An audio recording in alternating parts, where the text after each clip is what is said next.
Уладзімір Ліпскі. Стрэлы над старым акопам. Дакументальная аповесць. Указ Прэзідыума Верхоўнага Савета СССР аб узнагароджанні малодшага лейтэнанта міліцыі Сцяпанова Вячаслава Мікалаевіча ордэнам Чырвонай зоркі. За мужнасць і самаадданыя дзеянні, праяўленыя пры выкананні службовага абавязку, узнагародзіць малодшага лейтэнанта міліцыі Сцяпанова Вячаслава Мікалаевіча ордэнам Чырвонай зоркі пасмяротна. Старшыня Прэзідыума Верхоўнага Савета СССР Константин Чарненко, сакратар Прэзідыума Верхоўнага Савета СССР Тангиз Ментешашвілі. Москва, Кремль, 15 лютага 1985 года. Гадзіннік жыцця кожнага чалавека выстуквае адвечную марзянку: ці так, ці не так. Як у маятніка, туды-сюды, уверх, уніз, улева, ўправа. І ўсе складанасці разумнага існавання на зямлі у двух вымярэннях: дзень, ноч, цяпло, холад, радасць, гора, смех, слёзы. Каля дняпроўскіх круч пад Рагачовам, дзе над старымі акопамі стаяць салдацкія бярозы-ўдовы, сутыкнуліся дабро і зло, подзвіг і злачынства.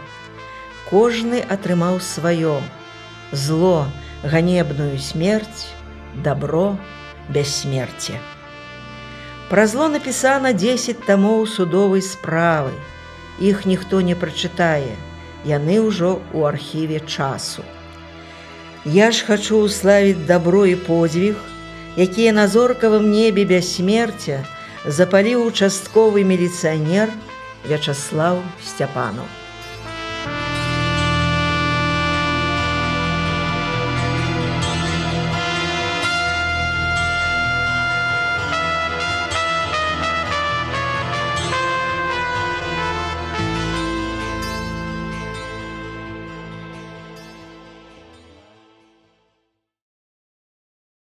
Глава 5. Асенні вечар гасне ў хаце. Пляце, задумаўшыся маці, вянкі цыбулі залатой. А з успамінаў перад ёй жыццё ўстае, што праляцела, і непагодай прашумела над гэтай хатаю старой, над яе доляй, над зямлёй. Цыбуля ж горкая такая, з вачэй аж слёзы выціскае. Максім Танк. Феня Андрэевна ніяк не магла прызвычаіцца да дзвярнога званка. Кожным разам, як пачуе, уздрыгне, насцярожыцца. Пакуль бяжыць адкрываць, рой думак перавернецца ў галаве. Калі жылі ў сваёй хаце, званком быў сабачка. Цяўкне і завіляе хвастом, свой ідзе. Загаўкае мацней, суседзяў сустракае, а зальецца аж да хрыпаты, пачне рваць ланцужок, ведай, ідзе чужынец. Сваіх і чужых Феня Андрэевна сустракала з прыемнасцю, прытрымлівалася старой матчынай запаведзі: будь чалавекам, той да цябе людзі захочуць гарнуцца. Няма горшай кары, доня, калі ў хату не заходзіць. У хаце Сцяпановых заўсёды было шматлюдна. 5 дзяцей, у кожнага свае сябры. Феня Андрэевна майстрыха на ўсе рукі, адмысловая швачка. Да яе цягнуліся з просьбамі амаль з усіх вуліц Рагачова. А Мікалай Рыгоровіч, гаспадар хаты, 16 гадоў пасвіў кароў. Яго ведаў ці не ўвесь горад. Яны ж хату сваімі рукамі пабудавалі. Для пачатку купілі на радзіме Фені Андрэевны ў вёсцы Канапліцы невялічкі зруб. Купілі, калі ўжо 3 дзетак займелі: Валеру, Свету, Рыгора. Пайшлі пехатою за 20 кіламетраў, агледзелі забудову, старэнькая, няеглая, але ж па кішэні. Сваіх грошай не мелі, толькі пазычаныя. Бязногі Шурка Ксяндзоў даў 500 рублёў за сена, якое абяцаў яму накасіць Мікалай Рыгорович. Суседка Ніна Івановна адшкадавала 150 рублёў, якія сабрала на чаравікі. 90-гадовая бабка Дуня аддала 50 рублёў, якія сабрала на смерць. Сказала: «Пачакаю паміраць, пакуль хатку не збераце». Вось так на вуліцы Камуністычнай у Рагачове з'явілася невялікая хатка з акопных бярвенняў, у якой пачалі жыць дружныя Сцяпанавы. «Трэба, маці, думаць пра вялікую хату», – сказаў неяк Мікалай Рыгорович. «Трэба, бацька, дзеці падрастуць, а ў нас, як у казарме, адны нары. Ці здолеем? Сілы малавата», – уздыхнуў Мікалай Рыгорович і падняў з каленяў свае вузлаватыя рукі. «А мае чаму не ўлічваеш?» – зірнула на мужа Феня Андрэевна і ўзняла з прыполу свае рукі. «Тваіх хаця б хапіла для печы ўходжвацца, ды 3 дзяцей глядзіць.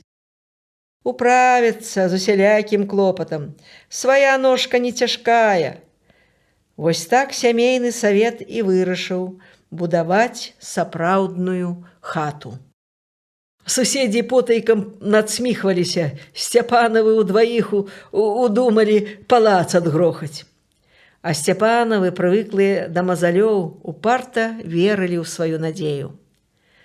За першы год сабраліся і купілі цэменту, другім годам прывезлі лесу і дошак. Проста, як кажуць, казка баецца, ды нялёгка справа робіцца. Проста сказаць, купілі цэменту, прывезлі лесу. Цяжкі цэмент на зіму перанеслі ў хату, самі таўкліся на печы і ў запечку. З лесам таксама гароўлі хапіла. Прыходзіць неяк з лясніцтва Мікалай Рыгорович, абураны да слёз. Няхай задушыцца сваім лесам. Што здарылася? Вадзіў ляснік па дзялянках і прывёў. «Во, кажа, па твайму білету тут можна рэзаць». Зірнуў, а наўкол адны жэрткі. Ён што, не разумеў, для чаго нам лес? Упарты, як вол. Я дзяўбу яму, што на мурлаты трэ бёрны, а ён сваё. Да чаго ж дамовіліся? Кажа, прыязджай, дзядзька, пазней, як лес падрасце. Успыліў, кінуў яму білет пад ногі, з'еш, задушыся лесам. Во з чым вярнуўся. Усе 25 кіламетраў ушоў, а душа ад крыўды плакала горкімі слязьмі. «Ты, Коля, прыгледзь за дзяцьмі, а я адна ў лясгас пайду». «Што ты з імі зробіш? Табе ж нельга хвалявацца». Муж са шкадаваннем зірнуў на цяжарную жонку. «Нічога, мы ўдваіх пойдзем», – асцярожна правяла рукамі па жываце. «За справядлівасць, Мікола, трэба змагацца. Няхай гэтаму вучыцца і тое дзіцятка, якое сядзіць зараз пад грудзямі». «Нястомная справядлівіца мая». Мікола адступіўся крыху ад зацятай крыўды, пацалаваў жонку, ведаў, яна за праўду будзе змагацца. «Не забудзься зорку падаіць, парсюка пакарміць, курэй закрыць, а то да міхасёвых тхор унадзіўся». Пакіравала Сцяпанава ў лясгас. Прыйшла позна, стомленая да смерці. У канторы гарэла святло. Ляснічы ладкаваў паперы, збіраўся да хаты. Феня Андрэевна памкнулася да яго ў кабінет, але ён затрымаў яе. «Заўтра, грамадзяначка, зачыніце дзверы». «Я не магу заўтра». Ляснічы ад такой, як яму падалося, дзёрзкасці, атарапеў і ўставіўся ў наведвальніцу. Убачыў, што яна цяжарная, палагаднеў, запрасіў сесці. «Слухаю вас». «Мой муж быў зранку ў вашага лесніка на 125-м участку і білет на лес у яго пакінуў». «А, во, ён у мяне, бярыце». «Дык вы хаця пацікавіліся, чаму ён не захацеў браць лес?» Ляснік сказаў, што нейкі правяредлівы кліент трапіўся, кінуў яму пад ногі білет. «Мой муж сумленны чалавек, а ваш ляснік вымагаў з яго хабар і, калі адчуў, што не атрымае, прапанаваў мужу замест страявых лясін негадзяшчыя жэрдзе. Во якія ў вас лоўкія прахвосты». Ляснічы ўстыркнуў акуляры на востры нос, пачухаў патыліцу. «Я разбяруся, прыму меры, ідзіце дамоў», – сказаў і тут жа апомніўся. Куды ж вы на ноч пойдзеце? Я прыладкую на начлег да нашай бухгалтаркі, а ранкам заходзьце да мяне. Назаўтра ёй далі новага лесніка, Данілу франтавіка з пустым рукавом. Той не толькі паказаў дзялянку, а дапамог Сцяпанавай знайсці машыну і лесарубаў. Пад вечар Феня Андрэевна вярнулася дамоў з машынай лесу. Вадзіцель, бывалы чалавек, са шрамамі на твары, ўсё гаварыў Міколу Рыгоровічу: «От баба ў цябе справядлівая, праўды дамаглася. Гэта ж трэба цяжарная, а не збаялася ісці ў лес. Мая неўдаль за агарод адна не пойдзе». Мікалай Рыгоровіч радаваўся за сваю Феню. Неўзабаве нарадзіўся ў дружнай сям'і Сцяпанавых сын. Бацькі аднадушна пагадзіліся назваць яго Славікам. Няхай уславіць слава род Сцяпанавых. А тым часам бацькі ўпарта будавалі хату. Залілі падмурак, пачалі ўзводзіць сцены. Адначасна спраўляліся з клопатамі і архітэктараў, і бетоншчыкаў, і сталяроў, і муляроў. Большыя дзеці выхоўвалі меншых. Змалечку вучыліся падсабляць бацькам. 10 гадоў будавалі Сцяпанавы сваю хату. Нарадзілася яшчэ адно, 5-е дзіцё, дзяўчынка Наташа. Нарадзілася якраз жа тым днём, 17 сакавіка, што Славік. Дзед Андрэй усё дзіваваўся з Фені і Міколы. «Начынянка у вас вясновая, самі вясной нарадзіліся і дзеткі вясной з'яўляюцца. Гэта добра, мо з дому ў вырай не паляцяць». 10 гадоў ладкавалі будыніну. Пасадзілі ў агародзе сад, а на вуліцы таполі, клёны. Дзеці пазней падвесілі на іх самаробныя шпакоўні і кожнай вясной чакалі птушак. Яны заўсёды прыносілі з сабой чароўную пару года, вясну. З яе вялі Сцяпанавы старыя малыя адлік гадоў, старасці, здабыткаў. Ды аднойчы, таксама вясною, чорнай птушкай узляцела ў іх сям'ю нечаканая навіна. Згодна генплану развіцця горада, хата пад нумарам 3 па камуністычнай вуліцы падлягае зносу. Старэйшы з дзяцей Валера збіраўся ісці служыць у армію, а найменшая Наташа ў 1 клас. На новы пляц у пасёлак касманаўтаў пераехаў часовы домік закопных бярвенняў. Адтуль пачалося рассяленне сям'і Сцяпанавых. Хлопцы, Валера і Рыгор пасля службы ў арміі звялі свае гнёзды ў Рагачове. Дзяўчаты павыходзілі замуж, Святлана ў Мінск, Наташа ў Бабруйск. З бацькамі застаўся меншы з сыноў Слава. Жаніўся апошнім. Да гэтага часу была гатова кааператыўная кватэра, якую будавалі Сцяпанавы. Стаў выбар, каму жыць у ёй, каму застацца ў часовым драўляным доміку. Рассудзіў Слава, якому бацькі прапаноўвалі гарадскую з усімі выгодамі. «Мама і тата, вы намардаваліся, гады патрабуюць палёгкі, пераходзьце вы ў кватэру, а я хачу, каб мае дзеці вучыліся хадзіць па зямельцы. Там бачна будзе». Так Феня Андрэевна і Мікалай Рыгоровіч з блаславення дзяцей пачалі асвойваць упершыню ў жыцці гарадскую кватэру. Радаваліся, што на 1-м паверсе, бліжэй да зямлі. Цешыліся, што не трэба ламаць галаву пра торф, дровы, калодзеж. Гаспадыні спадабаліся вокны, шырокія і светлыя, а галоўныя на 2 бакі, у двор і на цэнтральную вуліцу з гандлёвым цэнтрам. Не магла толькі Феня Андрэевна ніяк прызвычаіцца да дзвярнога званка. Кожным разам ён палохаў яе, прымушаў трывожыцца. Вось і цяпер дзвынкнуў зусім недарэчы, толькі раскрыла швейную машыну, прыладкавалася пацешыць унуку Славіку новую кашулю. Я зараз ускочыла з табурэткі, прыгрэбла шырокім грабянцом валасы, пабегла да дзвярэй. Хто ж завітаў?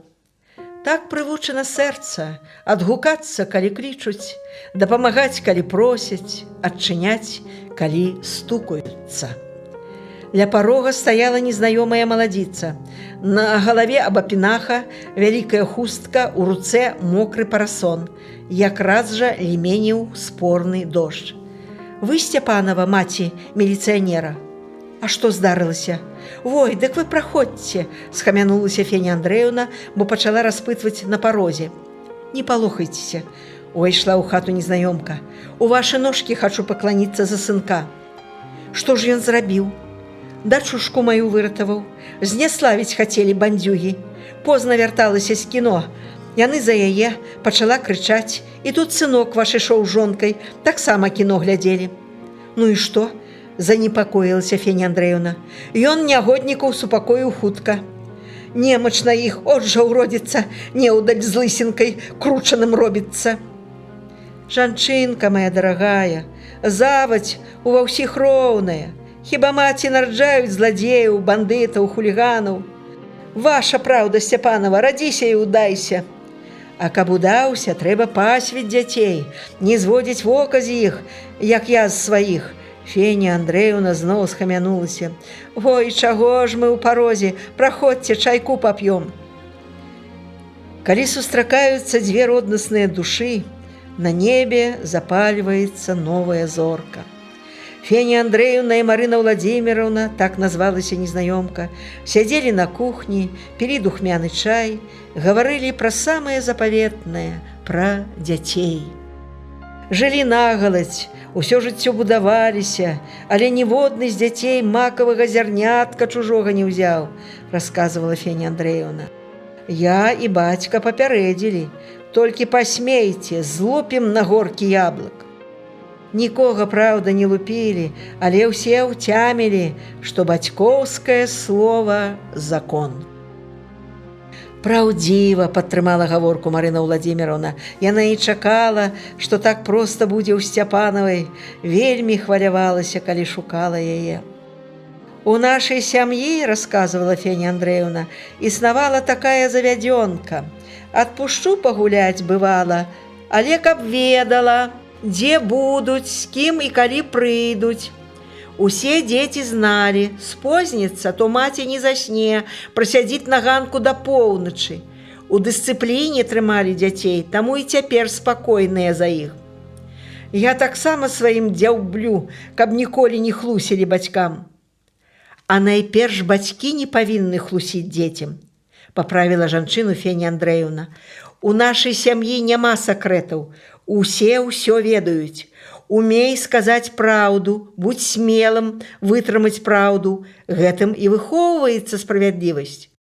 Вось аднойчы дзеці прыносяць у хату фотоапарат.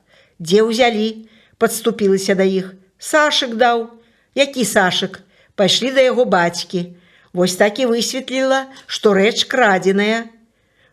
Вылузваўся у юном бацька таго Сашыка. Чакай добра ад дзяцей. Не той гаспадар, што поле арэ, а той, хто любуецца ў зараным полем», – сказала на развітанне Марына Владимировна. «Я рада была пазнаёміцца з вами, Феня Андрэевна. Бачу, як вы любуецеся сваім узараным полем. Віншую вас і яшчэ раз дзякую за сына Славу».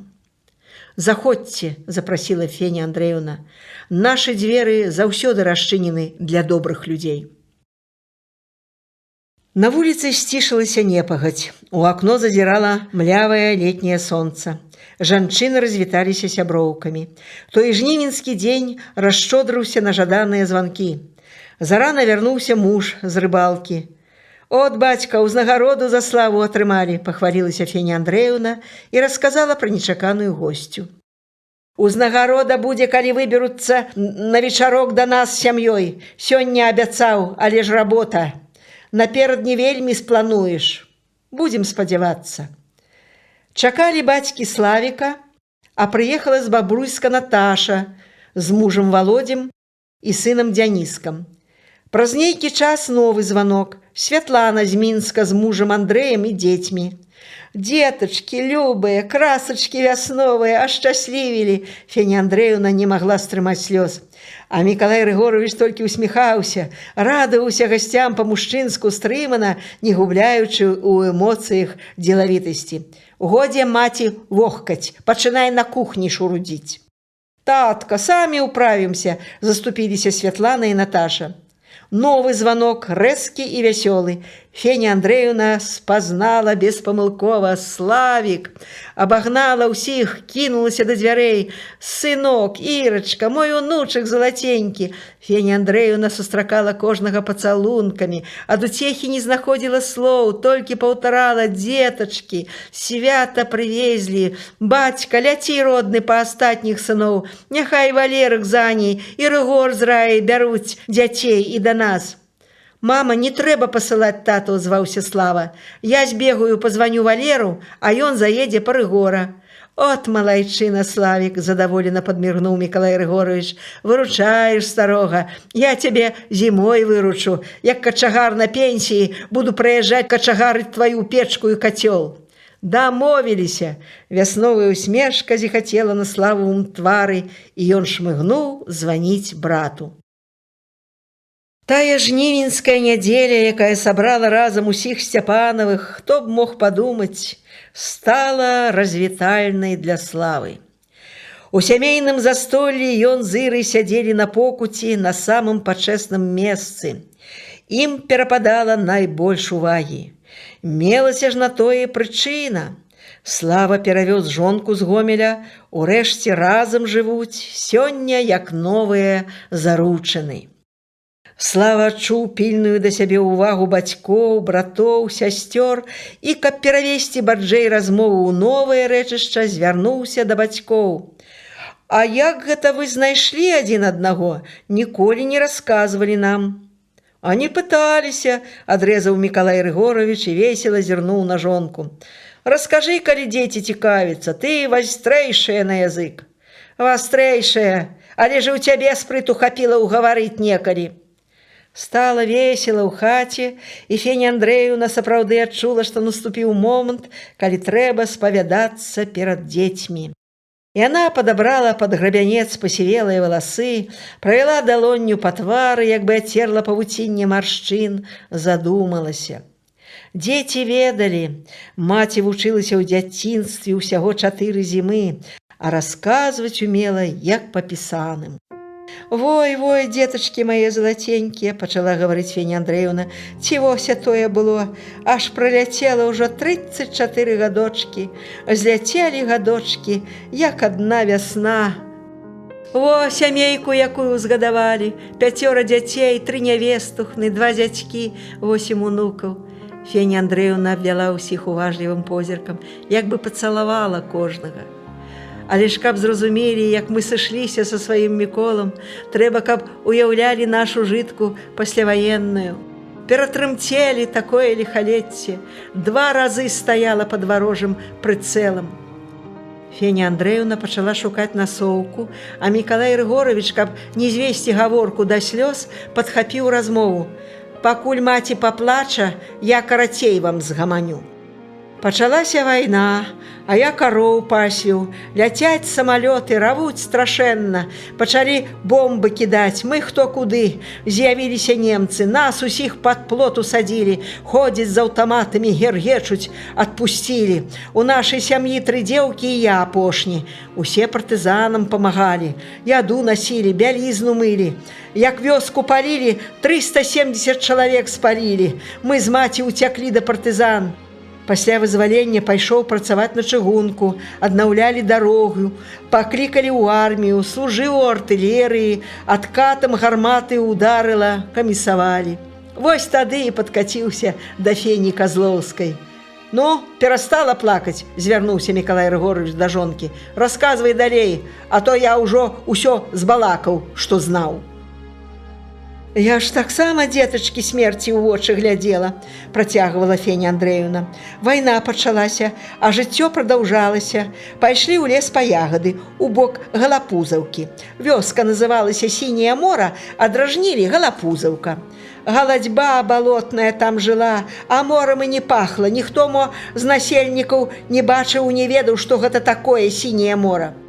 Павёў нас, дзятву, ў лес стары дзед, гадоў, моб, 80 яму стукнула. І быў той дзед увесь у салдацкім адзенні, у кірзавіках, пілотцы, гімнасцёрку падперазаў вяроўчынай, мо выменіў у якога вайскоўца. Ідзе згорблены, згнюпіўся, на кавеньку абапіраецца, пра германцаў нешта баіць, з якімі страляўся ў першую імперыялістычную, нешта баіць. І раптам божухны, бачым, немцы за дрэвамі адзін каля аднаго. Прынялі, відаць, дзеда за вайскоўца і шухнулі па ім гранатай. Як вухкнула, мы ўсе пападалі і абмерлі. А як ачомаліся, немцы стаяць наўкол і нашыя ягады жруць, а шчэлепы іхнія ходырам ходзяць. Пайшлі недабіркі лупатыя далей ваяваць, а мы давай дзеда ратаваць.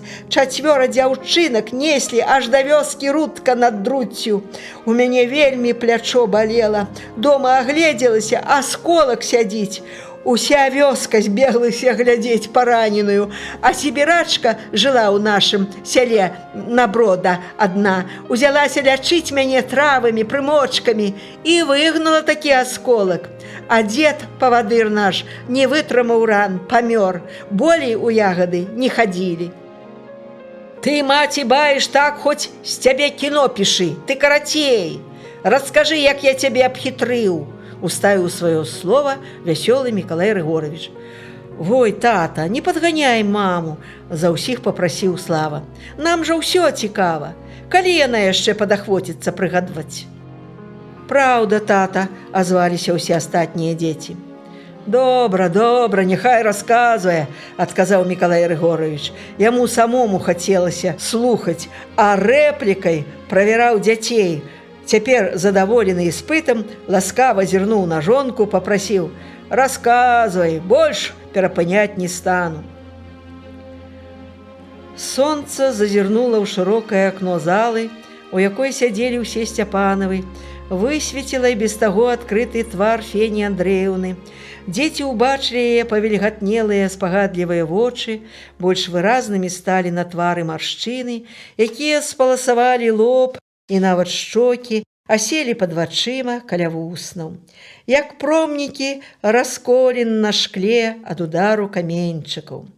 Колькі ж каменьчыкаў, камянёў шпурляе жыццё ў чалавека. Трывушчы вытрымлівае, прымае ўдары на сябе, каб меней засталося іншым. Слабы ўвіхаецца ад іх, шукае лягчэйшай жыткі, і пры першым выпрабаванні, як і незагартаваны метал, крышыцца, а то падае ў твань, з якой выкараскацца чыстым ужо немагчыма. Як жыве чалавек, так ён і змагаецца за жыццё, ці то сваё, ці то чужое. Дзеці Сцяпанавых, Валера, Рыгор, Святлана, Слава, Наташа ведалі, што маршчыны на тварах іх бацькоў не толькі прыкметы пражытых гадоў, а прыкметы клопатаў, турбот за іх здароўе, за іх жыццёвыя ўцехі. Вось чаму твар маці, высвечаны летнім сонейкам, падаўся цяпер надзвычай прывабным.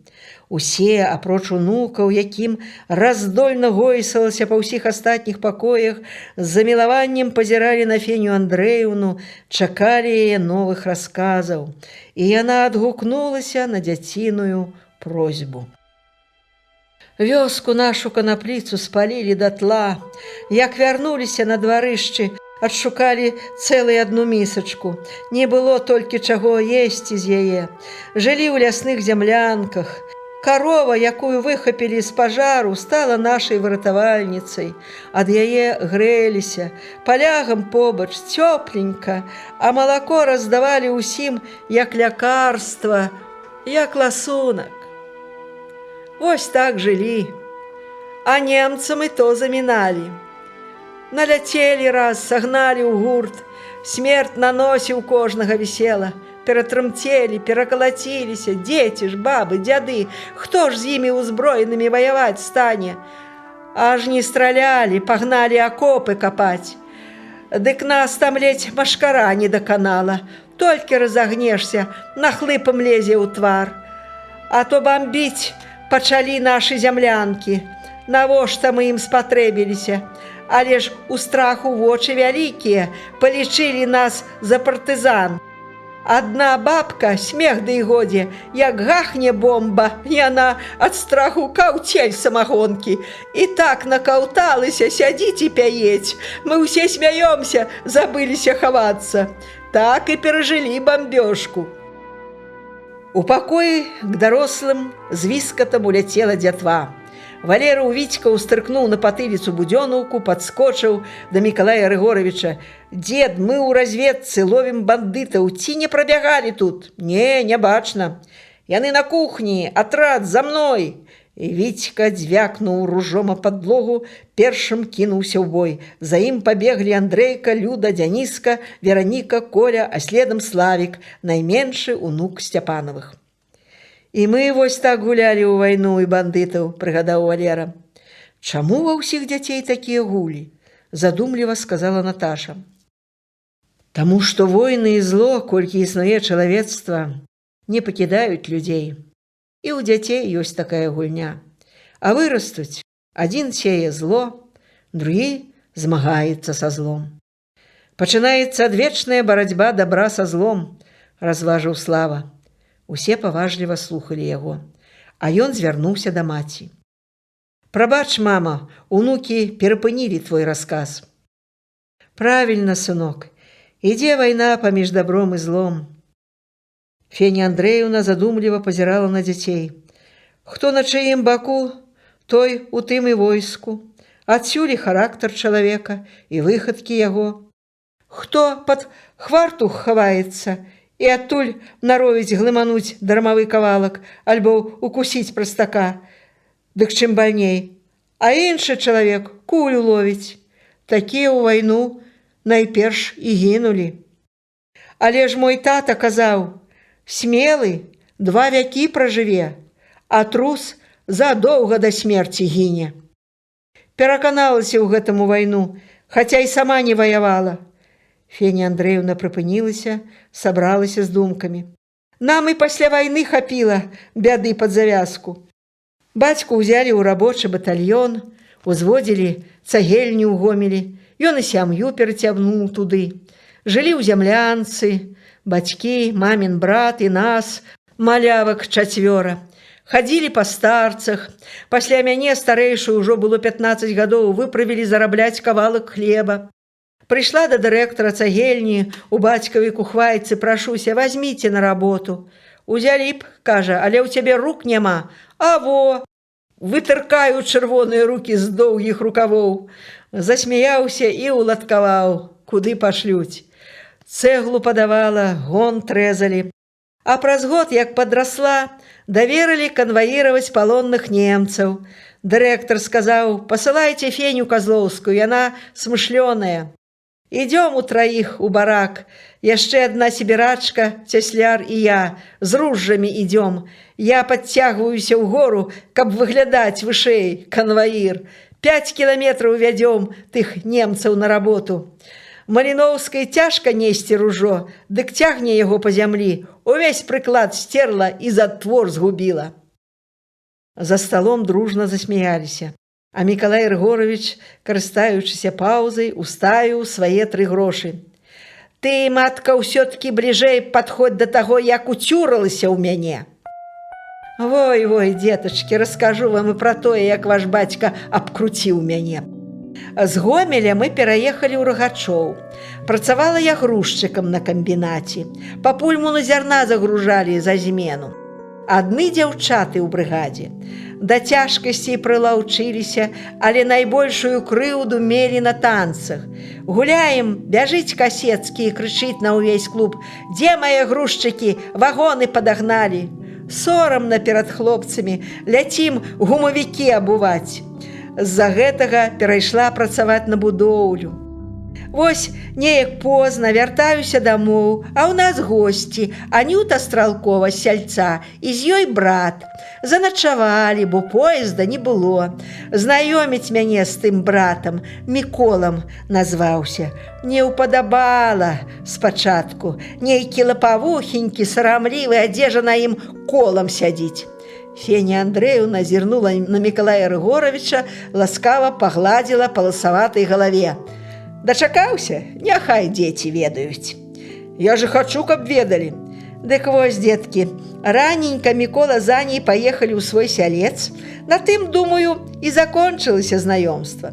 Аж вечарам вяртаюся дамоў, сядзіць у хаце Мікола, кажа: ножык забыўся, вярнуўся забраць. Пазірае на мяне спагадліва. Шкада яго стала, белы нейкі, відаць, што хворы. Пайшлі, кажу, хаця ў кіно зваджу. Назаўтра зноў прыцягнуўся. Мама аж здзівілася, ці не хоча гэты хлопец у нас застацца. А ён цалюткі тыдзень, дзень у дзень прыходзіў з сяльца ў горад, а пасля ціхі-ціхі сарамлівы, кажа: тыдзень адхадзіў, а цяпер давай пісацца. Цётка паглядзела і ідзі, кажа: за дзеравенскім не згінеш. Працаваць няўломак, совесны, відаць, не прападзеш. Шкада мне яго зрабілася, нейкі безабаронны, думаю, трапіць у якія негадзяшчыя рукі, накаўтаецца гора. Так і пагадзілася выйсці замуж. І во якую сямейку займелі, сабе на радасць, людзям на ўцеху. Вот так, дзеці, а жаніцца, не вады напіцца, засмяяўся Мікола Рыгорович. Абхітрыў вашу матку. Хаця гарадскую прапіску займеў, ды было каму пасвіць рагачоўскіх кароў. Сямейнае застолле ў Сцяпановых заўсёды праходзіць цікава. Умеюць падрыхтаваць стол. Феня Андреевна ведае мноства кухарскіх сакрэтаў. Быў такі выпадак, яшчэ жылі ў сваёй хаце, а пачаставала неяк суседа баршчом. Ён еў, аж вушы трашчалі. Такога, кажа, у сваім жыцці не спытваў. Прыводзіў жонку: Андреевна, налей маёй маладзіцы, а то зварыць, свінні не хочуць есці. Маладзіца не закрыўдавала, а дзякавала Фені Андреевне за кухарскі урок. Наташа і Валерова Аня – прафесійныя кандытары. Выстаўляюць заўжды сваю прадукцыю. З вялікіх кубкаў п'юць чай, настояны на розных травах. Спіртное ў такім застоллі ставіцца толькі для прыліку, як кажуць, для падтрымання даўнейшых традыцый. Феня Андреевна ганарыцца, што хлопцы яе да арміі не ведалі ні курава, ні гарэлкі. Тое нечаканае свята ў Сцяпановых, калі раптам сабраліся ўсе разам дзеці, унукі, нявесткі, зяці, запомнілася перш за ўсё успамінамі. Было весела, быў добры настрой, і бацька з маці прагаталі пра кожнага з дзяцей нешта такое, што ім уклеілася на ўсё жыццё, што пакінула след у памяці. Асаблівую ўвагу Феня Андреевна ўдзяліла Славу, найменшаму з сыноў. Цяпер у яго шчаслівы перыяд. Урэшце Ірка закончыла вучобу, вярнулася ў хату гаспадыняй. Ёй глядзець сям'ю, выхоўваць сынка, дык няхай паслухае, якім спагадлівым рос яе муж. Адправіла Славу першы дзень у школу, расказвала Феня Андреевна, і як усім дзецям дала і яму 20 копеек. Прыбягае з урокаў, свеціцца штомесячак маладзічок, падае коржык: «Мама, гэта табе. Трымаўся мой сыночак, не з'еў ласунак, а прынёс дамоў». «Мама, ты што-небудзь весялейшае прыгадай, а то ўсіх расчуліш», – папрасіў Слава. «Добра, сынок, прыгадаю весялейшае, як ты мяне ў кіно вадзіў. Быў ужо ў 4 класе. Аднаго разу прыходзіць, зазірае ў вочы: «Мама, я табе сюрпрыз падрыхтаваў». «Які ж?» – цікаўлюся. «Адзявай сукенку і пойдзем». Загадаў старэйшым рыхтаваць вячэру. Ідём па вуліцы, а ён зіхаціць увесь ад радасці. Падвёў пад кінотэатр, пабег, купіў білеты, а я яму: «Цукерак слівавых». Селі ў 3-м радзе, ён і шэпча мне: «Ты, мама, толькі не крычы, бо кіно пра вайну, а то другія мамы палохаюцца і крычаць, тады дзеці смяюцца». Божухна, у мяне ледзь сэрца не абарвалася. Сядзела ціха. Добра, што цёмна ў зале, і ты, Славічак, не бачыў тады маіх слёзак. Толькі як выйшлі, сказаў: «Мама, ты прыстойна сябе вяла ў кіно». З гонарам ішоў побач. Кіно называлася «Сланечнікі». На ўсё жыццё запомніла. Феня Андрэевна трошкі памаўчала і дадала: «А яшчэ Славік паабяцаў мне тады: мама, як вырасту, куплю табе самую дарагую сукенку, паркалёвую». Нядаўна ездзіў у Маскву, пытаецца перад дарогай пра мой памер адзення. Кажа: «Не забыўся, мама, пра свой даўжок». А я смяюся: «Купіш толькі самую дарагую, паркалёвую». А ён во якую купіў, мне вельмі падабаецца. Феня Андрэевна прыўзнялася з-за стала, і ўсе як бы нанава ўбачылі яе абнову, маскоўскую сукенку з адкладным каўняром, сатканую з вясёлых узораў лугавых кветак, сярод якіх асабліва вылучаліся сінія валошкі пад колер яе вачэй. Сонца пасылала ў кватэру Сцяпанавых апошнія промні. Уключылі электрычнае святло. Рыгор узяў гітару. У сям'і ўсе ўмеюць іграць на гітары. Хацелі некалі набыць баян, але не сабралі грошай. Тады Мікалай Рыгоровіч купіў гітару. Давайце спачатку навучымся на дзешавейшым інструменце.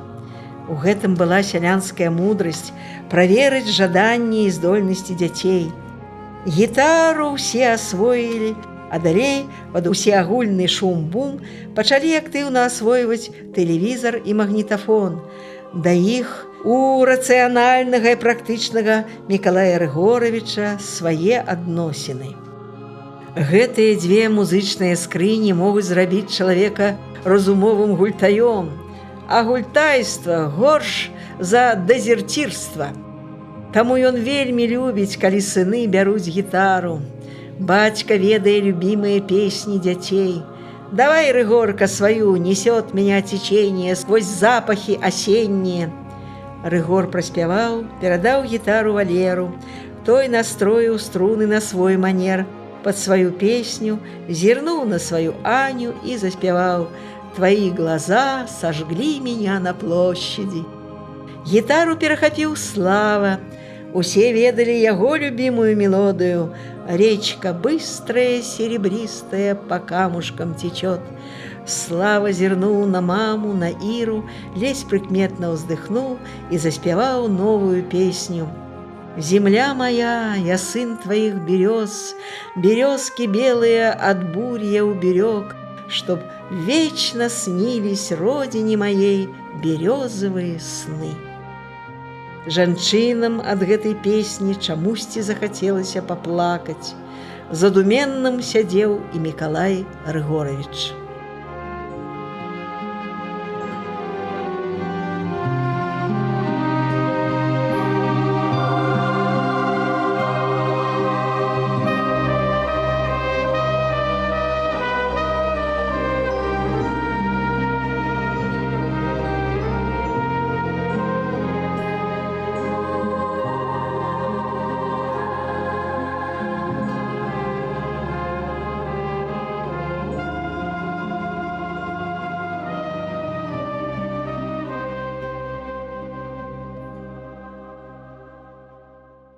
Глава 6. Ноччу не спіцца совам лупатым, ды зладзеем заўзятым. Не павінны б яшчэ спаць і вартаўнікі. Але большасць з іх людзі сталага веку, якіх пасля апоўначы морыць сон. Вартаўнік, кажуць, спіць, а служба ідзе.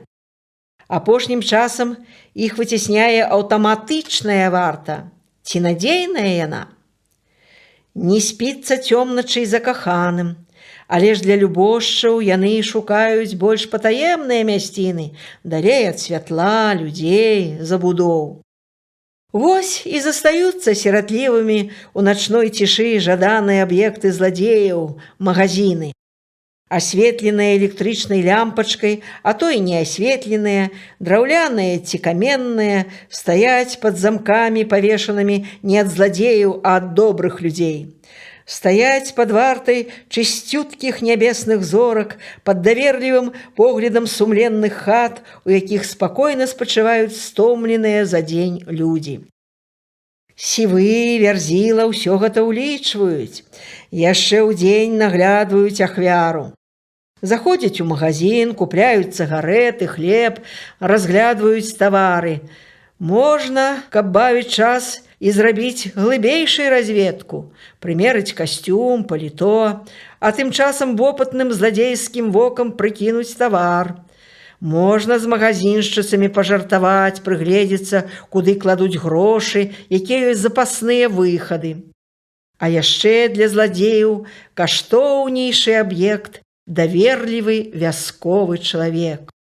Ён жа табе, незнаёмцу, раскажа ўсё чыста, дзе жыве магазиншчыца, калі прывозяць тавары, хто грузчыкам на складзе, яшчэ і паскардзіцца, што апошнім часам нерэгулярна дастаўляюць чарніла. І зладзей, пакуль на яго не надзенуць наручнікі, пакуль не паголіць пад нулёўку, знешне такі ж чалавек, якога можна сустрэць у любым паселішчы. Вельмі характэрных прыкмет у Сівога і Вярзілы не было. У Сівога сівыя валасы, глыбокія залысіны, дык у каго ж такой галавы не бывае. Праўда, магло ўзнікнуць пытанне, чаму зарана пасівеў. Але ж на гэта ў яго гатовы адказ. Работа цяжкая, шмат даводзіцца думаць, матляюся па камандзіроўках. Так ён растлумачыў цесцю Вярзілы. У Сівога на твары шрам ад шчакі да пераносся і працяг на барадзе. А хіба мала людзей са шрамамі, з калецтвамі? Сівы тлумачыць, што трапіў некалі ў аварыю, і яго можна пашкадаваць, паспачуваць яму. У Сівога бывае дзікі, як у ваўка, твар. Гэта калі ён схмурыць бровы і глыбока з-пад броваў пачнуць пазіраць круглыя злосныя вочы, тады шрамы на твары бялеюць і шараваты яго позірк спапяляе чалавека.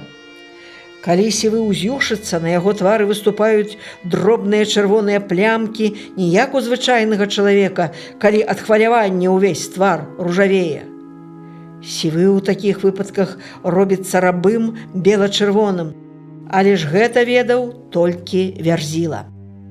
А так першаму сустрэчнаму сівы мог падацца акуратным інтэлігентам, па густу касцюмчык на ім, гальштук, паважлівая сівізна на галаве і мяккі, як кажуць, падвешаны язык, які мог боўтацца ў любым накірунку размовы. Толькі вельмі часта яго гаспадар, відаць, ад няўпэўненасці сваіх довадаў, паўтараў адно і тое ж: «Панімаеце?» У Вярзілы бадай адна прыкмета. Высокі, аж пад 2 метры, боўдзіла. Нос на 7 рос, а дастаўся яму аднаму. Галава з шырокай лысінай. У народзе пра такіх кажуць разумны. Але пра целемкаватага Вярзілу так не скажаш. Бо які ж разумны чалавек кіне добрую сям'ю, спакойную работу і паедзе абіраць магазины? І вось інтэлігент Сівы і волат Вярзіла прыязджаюць у пасёлак Ялізава. Ведаюць, нават воўк авечкі не хапае блізка ад таго месца, дзе жыве. Дзе жыве, там не рве. Ад Рыгачова гэты пасёлак аж праз 2 раёны. Кінуцца, калі што якое шукаць злодзея з мясцовых, а яны тым часам на белым масквічы, як на надзейным вараным, ускочаць у Вярзіла ў бункер і пачнуць жлукціць каньяк, замочваць чарговую ахвяру. Магазін у Ялізаве яны аблюбавалі яшчэ ў дзень. Заходзілі, куплялі цыгарэты, напітак, прагульваліся па пасёлку. Ім надакучылі ўжо драўляныя вясковыя рухлядзі. Работа і страх той жа, а зойдзеш у магазін і няма чаго выбраць. Мала каўняроў норкавых, скураных пінжакоў, касцюмаў з замежнымі этыкеткамі, залатых рэчаў. Мала і грошай. Што гэта за навар 2-3 тысячы рублёў? Вось чаму даводзілася бедалагам узламваць за ноч не 1, а 2, а то і 3 магазины. Надакучылай з каньяком вылаводзіцца. Пляшкі толькі замінаюць у машыне. Пачалі браць каністру. І ў магазинах запаўнялі яе зоркавым пітвом. Вазілі ўсё роўна, што бензін. У пасёлку Ялізава прыкінулі, можна адхапіць тлусты кавалак. Магазин цагляны, 2-павярховы, тавар якраз падвезлі. Рыхтаваліся на начную вылазку як ніколі, старанна і пільна. Удзень адпачылі ў навакольным лесе, засмажылі шашлыкі пад армянскі каньяк, варылі каву. І, відаць, быў час, калі сытыя і захмялелыя ляжалі на духмяным лясным покрыве і пра нешта малолі, пра нешта думалі.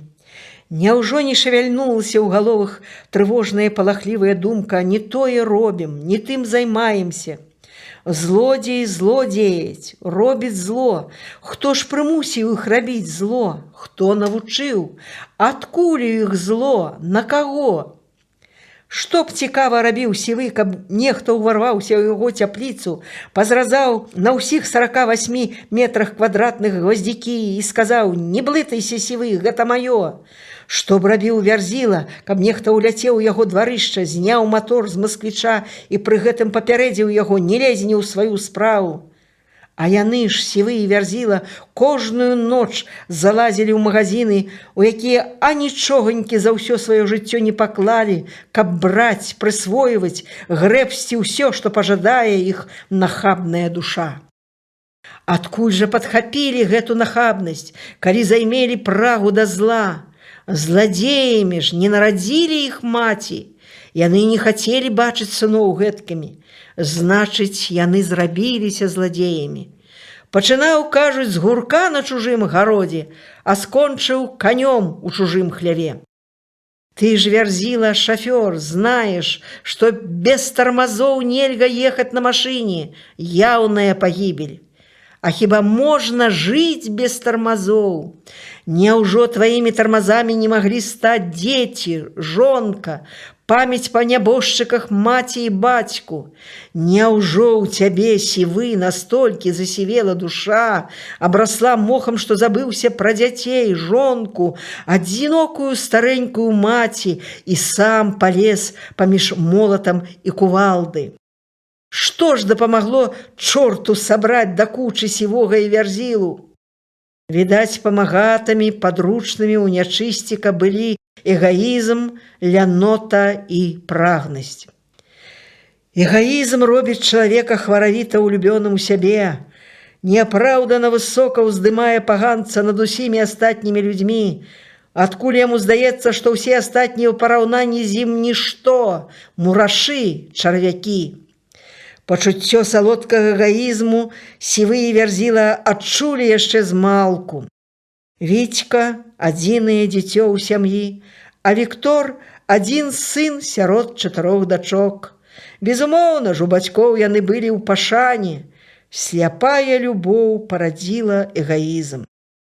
Лянота душы параджае ляноту фізічную.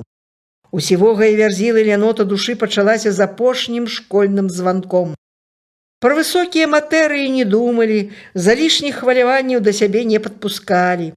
Лянота матухна штурхала браць і спажываць гатовае, што дрэнна ляжыць. Яна не адпускала думкі далей чэрава і кішэні.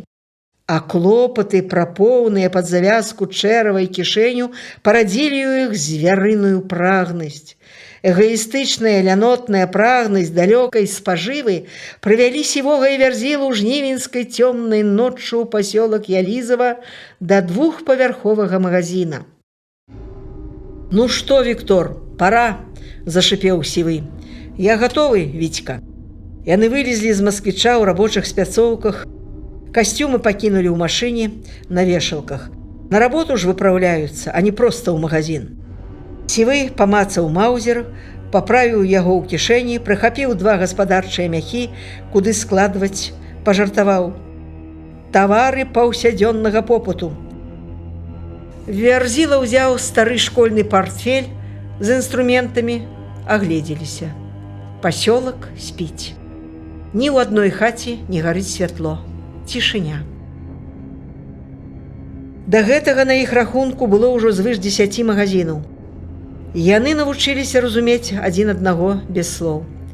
Варыянтаў залезці ў магазин столькі, колькі магазинаў. Можна распілаваць дужку замка, можна падколупнуць манціроўкай прабой, можна залезці праз акно, папярэдне адключыўшы святло і сігналізацыю. Глуздамі шавяліў Сівы, мускуламі Вярзіла. Злодзей не лічыць, як крадзе. Але вядома, што той ноччу яны ўзялі тавары ў грошай на агульную суму 12 345 рублёў. І ўсё б скарысталі, каб не міліцыя. Не спяць хлопцы ў сініх пагонах. Яны салдаты народнага сумлення, добраахвотна надзелі на сябе міліцэйскую форму, каб змагацца са злом і з тымі, хто робіць, вытварае зло. Не спіцца ім, і яны адчайна выходзяць на любую дарогу і сцяжынку, па якой паўзе рухаецца зло. Сівы і Вярзіла пасля элізаўскага магазина займелі гарбы, што ў гімалайскіх вярблюдаў. Спехам паднеслі поўныя мяхі да машыны, упіхнулі іх туды. Вярзіла ўціснуўся за руль, Сівы побач на камандзірскае крэсла. «Мотор, Віктор!» – задаволены Сівы штурхнуў пад бок Вярзілу. «Ёсць мотор, мой капітан!» – весела адгукнуўся Вярзіла і націснуў на стартер. Машына паслухмяна завялася і пакацілася па шашы.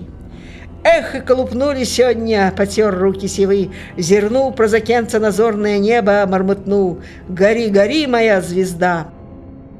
«Рана птушачка заспявала!» – азваўся ўстрывожаны Вярзіла. «Нам нехта на хвост сеў!» Сівы рэзка павярнуў галаву назад, паўзіраўся секунду, крыкнуў: «Лягавыя!» Яшчэ праз хвіліну яны ўжо дакладна ведалі, што міліцэйская патрульная машына насцігае менавіта іх, гоніцца за імі. «Віктор, выціскай усё, што можна! Спадзяванка толькі на мотор!» Сівы дастаў маузер з унутранай кішэні, спытаў: «Ствол пры табе?»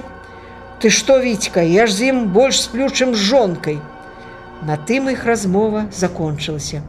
Вярзіла выціскаў усе духі з масквіча, а Сівы нястомна сачыў за міліцэйскай машынай. Яны трымалі яе на пэўнай адлегласці. І можна было б выслізнуць, каб не раптоўная бяда. На вялікай хуткасці Вярзіла не справіўся з кіраваннем, машына шмарганула ўправа, і яна з лёту ўрэзалася ў цэментавы слуп электрасеткі. Пад скрыгат і віскат, грукат і трэск Сівы і Вярзіла выскачалі з масквіча і кінуліся ў прыдарожны лес. Цёмны бор праглынуў і схаваў злачынцаў. У разбітай машыне засталіся ўкрадзеныя ў магазине рэчы, дакументы шафёра і пасажыра, іх касцюмы, недапіты каньяк. Сталі вядомы прозвішчы зладзеяў. Засталося іх затрымаць. А тым часам Сівы і Вярзіла далёка ўжо ад Ялізава, асірацелыя, без мотора, але са стваламі і пачкамі грошай, без касцюмаў, але ж і не голыя, у рабочых спяцоўках, абдумывалі свае планы. Выйшлі пакуль сухімі, не лічачы пераломанай ключыцы ў Вярзілы. «Забурыліся, Вітька!» – разгубіўся Вярзіла. «Жывымі закопвацца не станем!» У голасе Сівога металічныя ноткі. Ён закурыў. Маўчалі.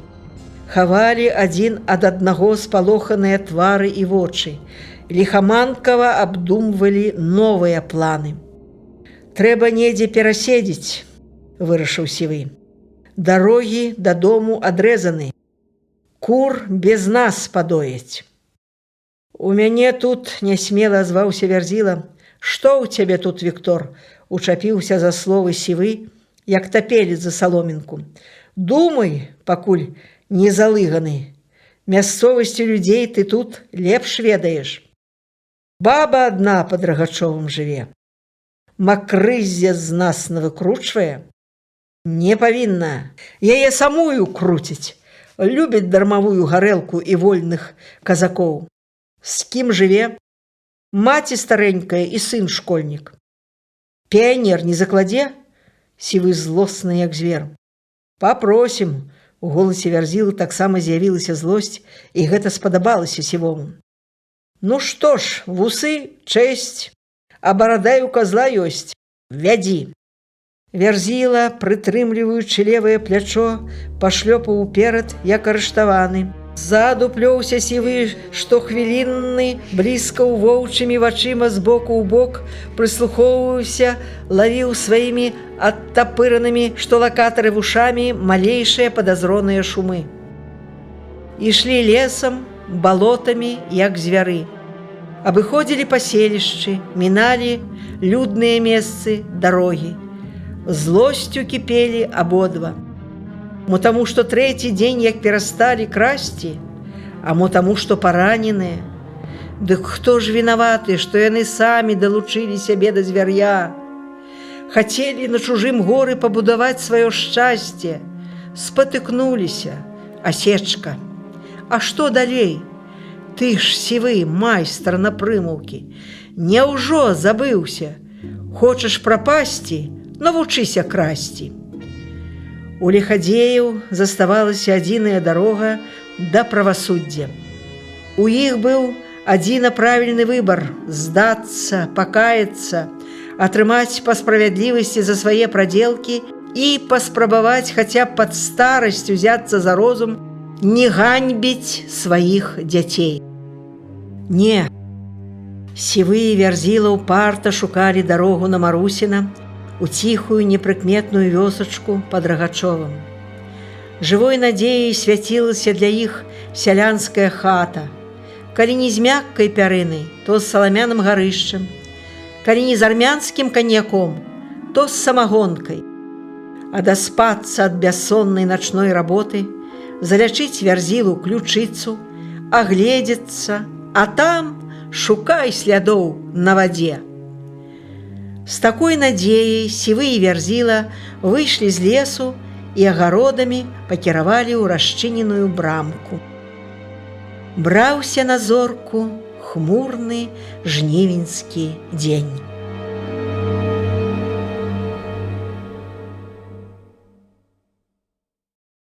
Глава 7.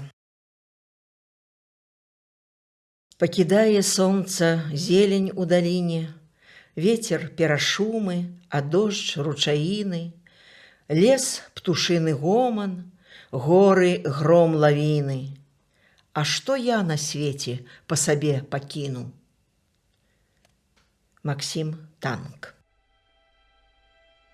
Начальнік міліцыі Бойка трывожным позіркам абвёў супрацоўнікаў і спакойным, як заўсёды роўным голасам паведаміў: «Таварышы, толькі што атрымана экстранная інфармацыя.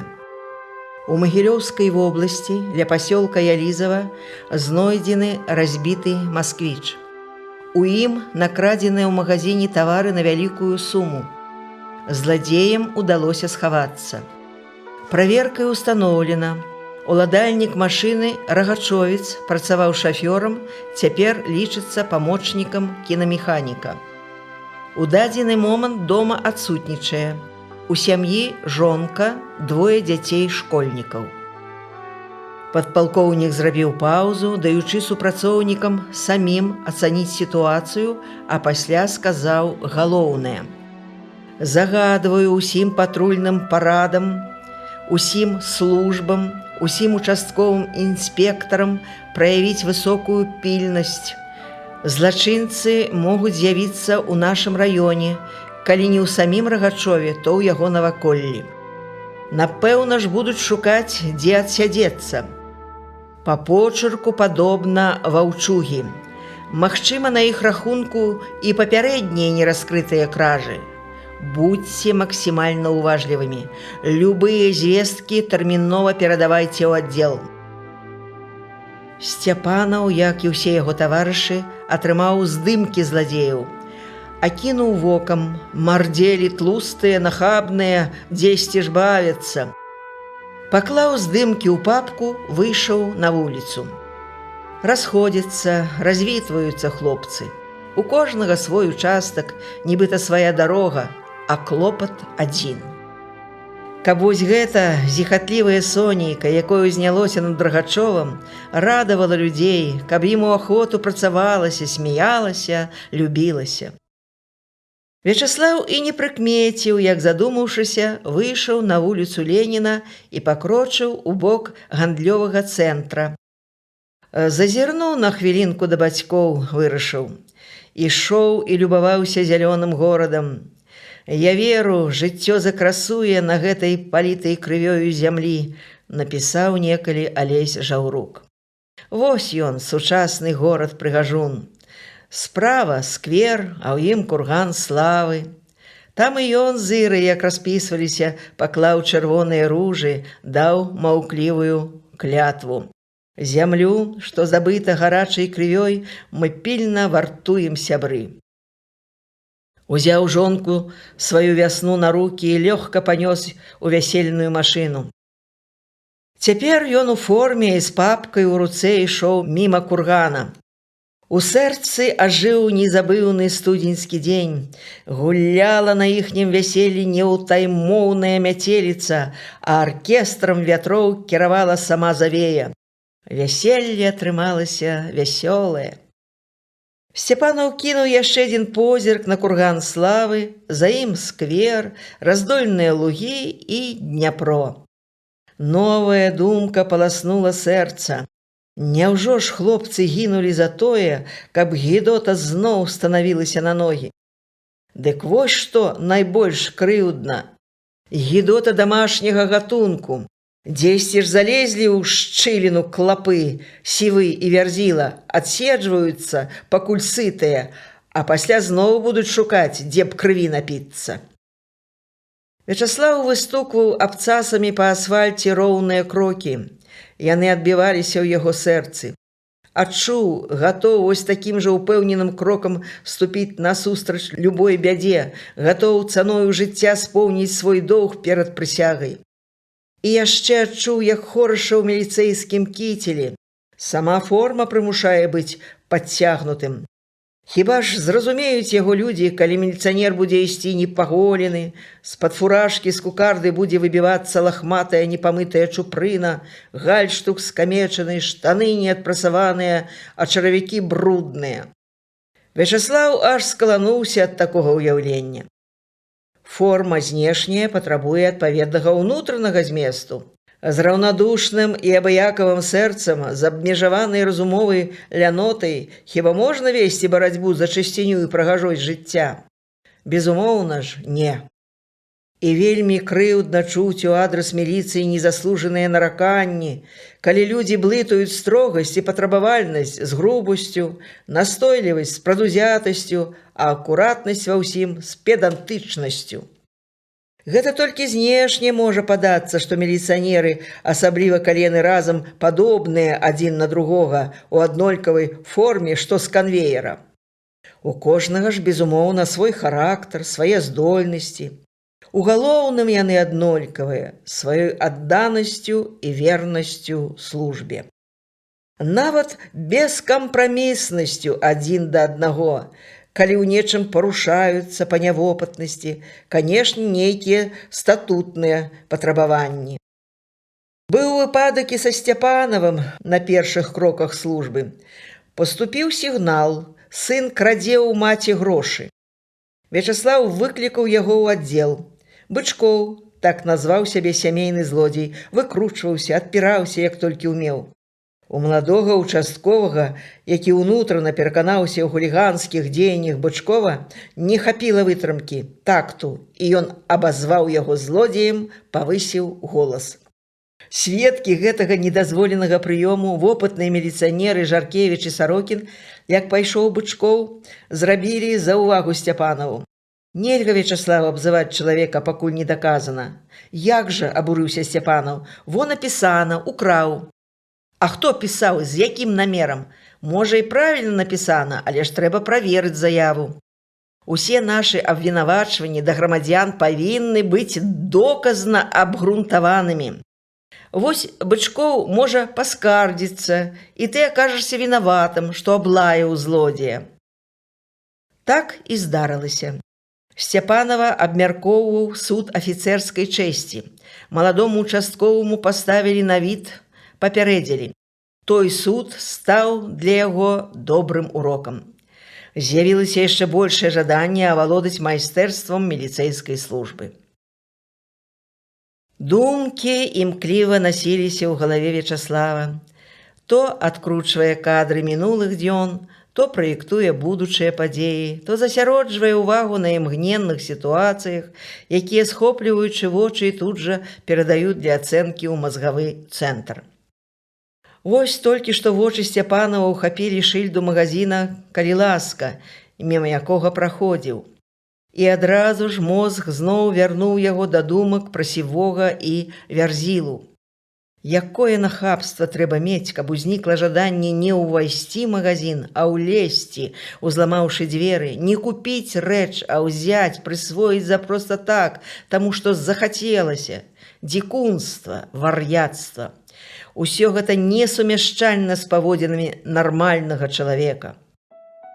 У памяці ўсплыў выпадак школьных гадоў. Мо ў 3 класе быў ці ў 4. Танька паскардзілася на яго настаўніцы. «Славік маю ручку забраў, мне няма чым пісаць». «Не браў я, Соф'я Михайлаўна». Усхваляваны вярнуўся дамоў, расказаў маме. Яна пільна зазірнула сыну ў вочы, сказала: «Веру, Славік, не браў. Але каб танцы не было крыўдна, мо праўда няма чым пісаць, занясе ёй заўтра ўсе нашы лішнія ручкі. Няхай выбера сабе». Ручак у хаце набралася звыш 10.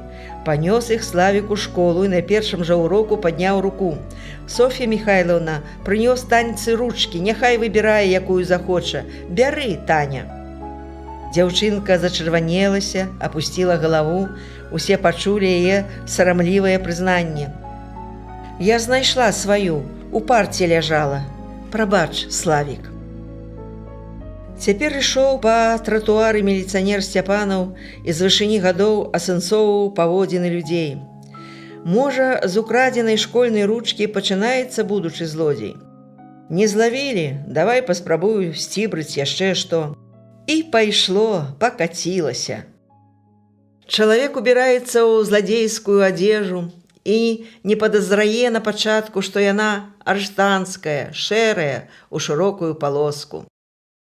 Камсамолец Сцяпанаў убачыў у жыцці раўнадушных работнікаў, сонных вартаўнікоў, службоўцаў, якія згубілі пільнасць, нахабных хапуноў і несуноў, беспрабудных п'янтосаў.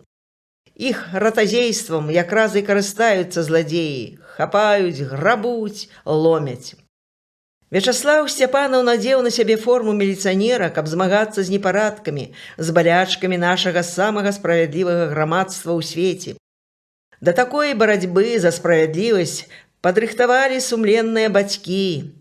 Жыццёвыя прынцыпы загартаваў нястомны ленінскі камсамол. Не ў прыкмет Слава падышоў да дома, у якім жывуць бацькі, пазваніў у кватэру, адчыніў бацька. «О, Слава, праходзь, родны!»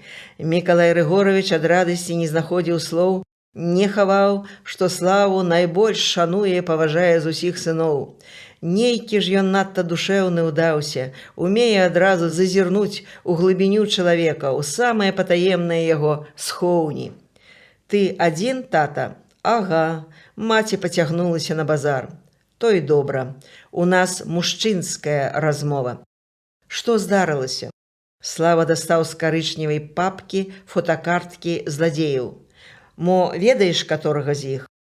Мікалай Рыгоровіч падышоў да акна, пільна паўзіраўся, адну картку паднёс бліжэй да вачэй.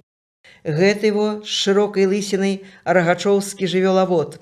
Краў цялят, парасят, сядзеў у турме. А што? А тое, тата, што іх шукаем цяпер. Абабралі некалькі магазинаў. От паскуды! Самай моцнай сваёй лаянкай адгукнуўся Мікалай Рыгоровіч. Іх злавіць і драць скуру стужкамі ды соллю пасыпаць. Што ўдумалі?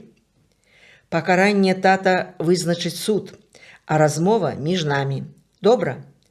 Ужо ля парога Слава павярнуўся да бацькі, яшчэ раз папрасіў: «Маме не прагаварыся, а то спаць не будзе».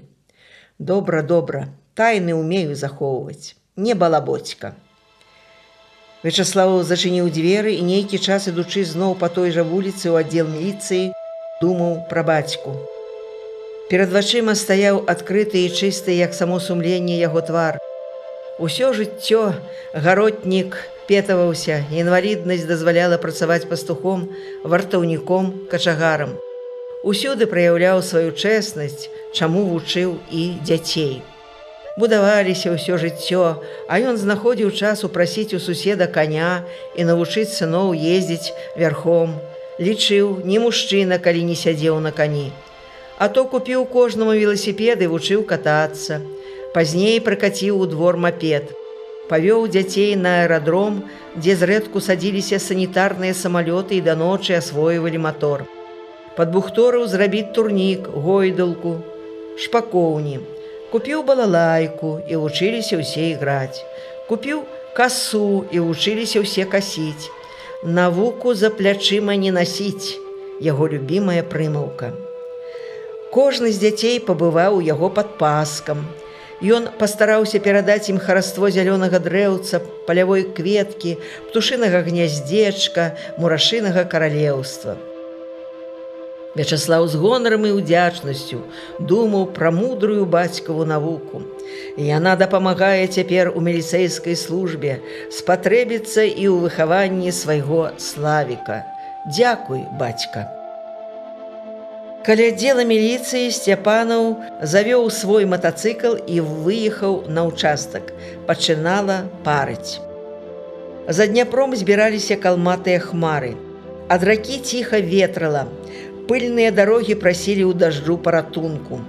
Асфальт і той увамлеў ад спякоты. Не патрэбен дождж толькі вяскоўцам. У іх гарачая пара, жніво, якога чакалі цэлы год. Кожныя працавітыя рукі на ўліку. А ён, Сцяпанаў, едзе шукаць зладзюг. Дзесьці штуляюцца, жыруюць лежані. Начальнік міліцыі правільна зазначыў, могуць прыцягнуцца ў наваколлі Рагачова. Можа і сядзяць дзе-небудзь на ўчастку у адной з 49 вёсак. Натрапіць на садоўніка, які замахваўся на яго сякерай, і той паслухмяна будзе насіць ім гарэлку з магазіна. І шалёна будзе вартаваць іх спакой. Трэба ўсіх віхлястых аб'ехаць. А для пачатку Вячаслаў вырашыў пабываць у сельсаветах, яшчэ раз пагаварыць з работнікамі, якія дасканала ведаюць кожную сям'ю. Абавязкова наведацца ва ўсе магазіны, праверыць сігналізацыі, паставіць хімулоўнікі, правесці з прадаўшчыцамі прафілактычныя гутаркі, настроіць на пільнасць і большую адказнасць у працы. Адначасова правяраў заявы, скаргі. Не прапускаў аніводнага парушэння. У майстэрнях калгаса «Ленінскае жыццё» рамантаваў матацыкл. Улятаюць на дварышча на матацыкле два хлюсты, расхлістаныя і без шлемаў. Вячаслаў хутенька працёр рукі і да іх. Участковы інспектар Сцяпанаў прадставіўся і папрасіў: «Прад'явіце дакументы». «А што мы парушылі? Чаму карыстаецеся матацыклам без шлемаў? А мы ж не ў горадзе. Заскочылі сюды на хвілінку». «Значыць, у горадзе парушаць правілы нельга, а ў вёсцы можна?» Вячаслаў праверыў дакументы, ўсё ў парадку. Але яго абурылі легкадумныя адносіны маладых матацыклістаў да сваіх абавязкаў. Дык вось, таварышы, каб з гэтага дня заўжды помнілі, што правілы дарожнага руху ў нашай краіне адзіныя на ўсіх дарогах. Выпісваю вам штраф. Участковаму немагчыма было пярэчыць. І не толькі таму, што ён ахоўнік парадку, а найперш таму, што меў адкрыты і даверлівы твар, вочы сумленныя, чыстыя, як гаючая крыніца, голас мяккі. Яго знешняя падцягнутасць і ўнутраная сабранасць, аргументаванасць і лагічнасць довадаў заўсёды стрымлівалі парушальнікаў ад гарачнасці. Жылі, безумоўна, на ўчастку свае садоўнікі, але і да іх непадступных натур Сцяпанаў цярпліва падбіраў ключы. Пасля наведвання дварэцкага сельсавета і сельмага Сцяпанаў паехаў у новую вёску да рыбакоў, якія скардзіліся, што нехта прабіў іх лодкі. Людзі часта бываюць на прыродзе, мо бачылі, сустракалі незнаёмцаў. Але і ў іх Вячаслаў не ўзяў жаданай весткі. Падлічыў, аб'ехаў 9 вёсак. Мільгалі ў памяці аднолькавыя твары, хаты, дарогі. Слядоў сівога і вярзілы не намацваў. Мо яны мінулі яго ўчастак? А мо дзе-небудзь у астатніх 40 неправераных вёсках? У бліжэйшыя дні трэба абавязкова праехаць па іх. і, відаць, заняцца толькі пошукамі небяспечных злачынцаў, а не так, як сёння, займаўся адразу ўсімі справамі участковага. Вечарэла. Сцяпанаў павярнуў матацыкл на Рагачоў. Ён ахвотней бег дамоў. Відаць, прытаміўся па ухабістых пасялковых дарогах. Некалькі разоў, як чалавек ад вялікай задышкі і натугі захлёбваўся, заглухаў. Даводзілася чысціць свечы, прасіць гаручага ў калгасных механізатараў. Славу часам здавалася, што матацыкл навучыўся слухаць толькі яго. Хацеў адзін трактарыст завесці, адно мазалі намуляў. Здалёк прыкмеціў агністы горад. Палымнеў у вячэрнім сполуху заходзячага сонца. Сэрца затахкала ў такт матору. Якая асалода! Ён зараз будзе ў сваім драўляным доміку са сваёй жаданай Ірай, са сваім сынам. Слава паддаў газу і праз колькі хвілін уляцеў у пасёлак касманаўтаў на сваю ціхую вуліцу.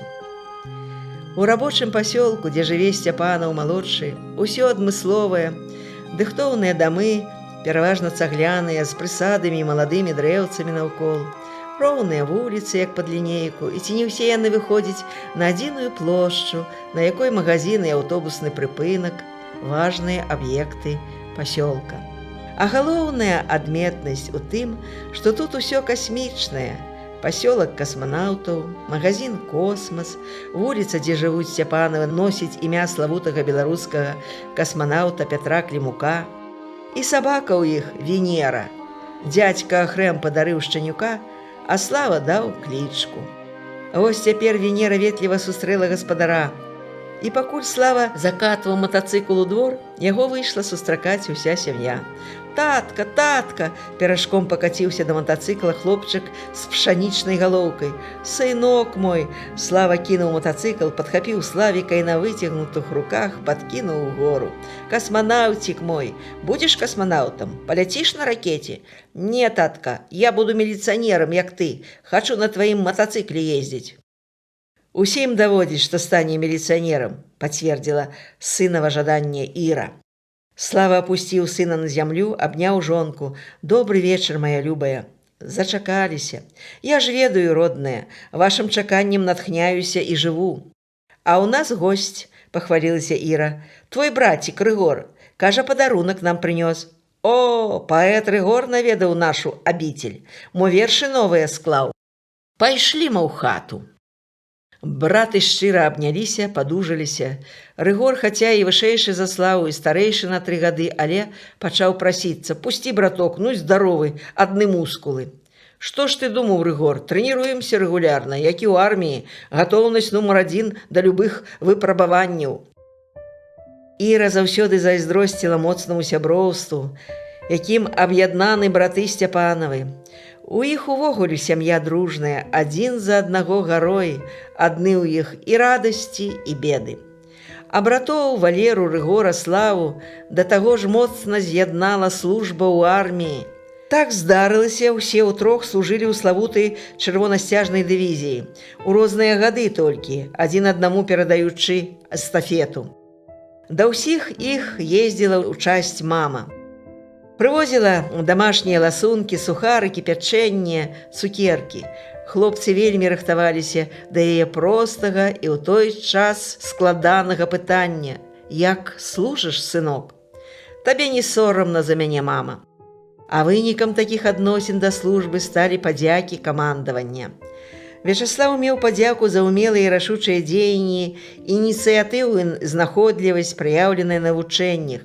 І Феня Андрэевна з Міколам Рыгоравічам атрымалі падзяку за сына Славу ад камандзіра часці гвардыі падпалкоўніка Варанога. У сваім пісьме падзяцы ён пісаў: «Паважаныя бацькі, камандаванне і палітычны аддзел удзячны, што вы выхавалі ў сваім сыне добрыя якасці, смеласць, справядлівасць, працалюбства і фізічную вынослівасць. Будучы на вучэннях, ваш сын праявіў вялікую сілу волі, смеласць і мужнасць, за што адзначаны камандаваннем. За службу ваш сын мае 12 заахвочваннем. Можаце ганарыцца сваім сынам». У арміі Вячаслаў навучыўся рамантаваць тэлевізары, магнітафоны. Стаў прыгожа маляваць, авалодаў разьбой па дрэву, чаканкай па металу. Са службы маме прывёз падарунак чырвоныя тюльпаны з арганічнага шкла, а тату драўлянае пано, на якім выразаў былую хату на камуністычнай. Усе армейскія гады Слава не ленаваўся пісаць пісьмы бацькам, братам, сёстрам. Рыгора нязменна прасіў: «Дарагі братик, прышлі свае вершы і кніжкі якіх-небудзь паэтаў. Толькі добрыя шлі, і я тут буду вучыць вершы на памяць. Добра?» Рыгор старанна выконваў просьбу брата. Так Слава полюбіў паэзію Янкі Купалы, Якуба Коласа, Максіма Танка, Роберта Раждзественскага, сваіх землякоў-паэтаў, загінуўшых на франтах Вялікай Айчыннай вайны, Алеся Жаўрука і Міколы Сурначова. Многія з іх вершаў ён часта чытаў на памяць. Сёння Слава вельмі ўзрадаваўся братаваму прыходу, ведаў, Рыгор абавязкова пачытае новыя вершы. Іх любіць і Іра, нават сама спрабуе складваць. А гэта ж найдаражэйшы гасцінец ім.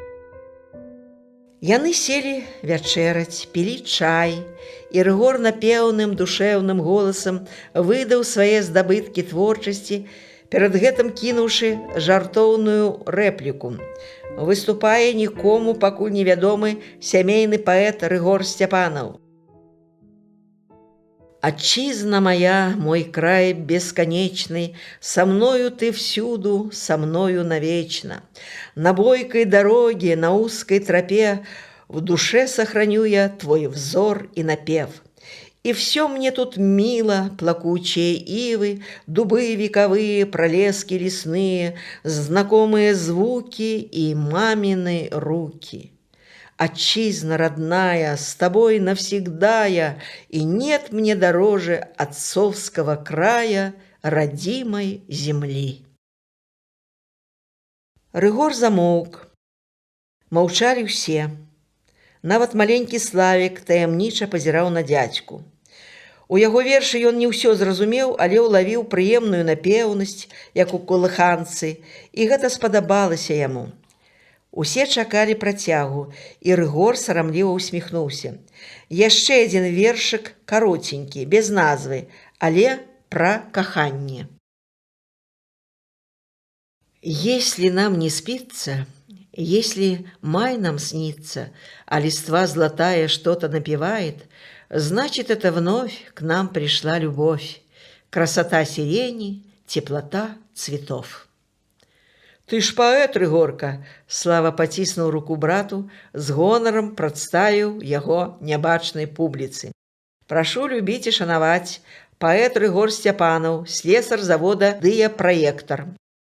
Іра з малым Славікам збегалі ў залу, узялі з вазы кветак і з усёй шчырасцю ўручылі іх госцю.